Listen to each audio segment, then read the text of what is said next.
Bonjour. L'objectif aujourd'hui est de démontrer le théorème suivant. La dérivée d'une fonction paire est une fonction impaire, et bien entendu, la dérivée d'une fonction impaire est une fonction paire. Pour y parvenir, nous allons bien entendu utiliser la parité des fonctions, mais nous allons surtout utiliser ce théorème que nous avons déjà démontré dans une précédente vidéo, en utilisant d'ailleurs le taux de variation, qui est la dérivée d'une fonction de fonction. Je vous invite à retourner voir la vidéo si vous voulez savoir comment on établit cette relation, ou cette formule. Donc cette formule nous dit que la dérivée de f de g de x est égale à g' fois f' de g de x. Alors tout d'abord, rappelons ce qu'est une fonction paire. Une fonction est dite paire si f de moins x est égal à f de x. Dans ce cas, sa représentation graphique admet l'axe y' comme axe de symétrie. Le meilleur exemple reste évidemment la fonction y égale x2, que voici, et on comprend facilement qu'un x qui serait choisi ici posséderait le même y qu'un x qui serait choisi de l'autre côté. Ainsi, si la fonction est paire, nous devons avoir f de moins x égale f de x. Eh bien, dérivons cette égalité. Nous allons avoir à gauche la dérivée de f de moins x.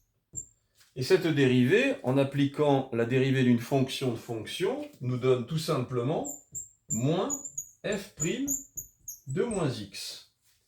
Si je veux maintenant dériver l'autre partie de l'égalité, qui se trouve à droite donc, j'obtiens tout simplement f' de x. En ne conservant que ces deux derniers termes, on peut vérifier ainsi très facilement que f' de moins x est égal à moins f' de x en multipliant par moins 1. Il apparaît alors clairement que la dérivée d'une fonction, f', est donc une fonction impaire puisqu'elle vérifie f' de moins x égale moins f' de x. Nous avons ainsi démontré la première moitié du théorème. Voyons maintenant la deuxième.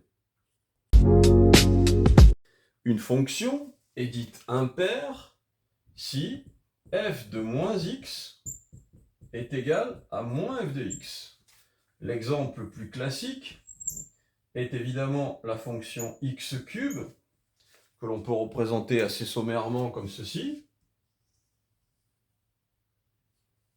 Et l'on constate, là encore, sur ce petit graphique, que le x qui correspond à un y ici, si je choisis un x de l'autre côté, j'ai le même y, mais cette fois du côté opposé.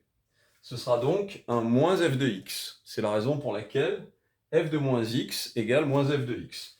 Là encore, on peut dériver cette relation en utilisant le théorème de la dérivée d'une fonction de fonction. Il sort moins f' de moins x, très exactement comme tout à l'heure.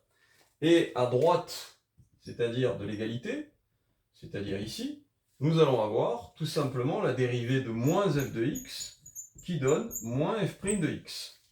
Cette fois encore, nous gardons les deux derniers termes. On constate en revanche que sur le côté droit de l'égalité, il y a maintenant un moins f' de x, et comme il y en a un à gauche, eh bien la dérivée f' de moins x est égale à la dérivée f' de x. Ce qui signifie que la dérivée d'une fonction impaire est une fonction paire. Le théorème est ainsi démontré. Ce théorème est d'une utilité fondamentale puisqu'il vous permet, lors d'un calcul dans un exercice, de vérifier si la dérivée que vous avez obtenue, si toutefois la fonction est paire ou impaire, correspond au résultat escompté, à savoir si vous aviez une fonction paire, sa dérivée est impaire. Si vous avez une fonction impaire, sa dérivée doit nécessairement être paire. À bientôt!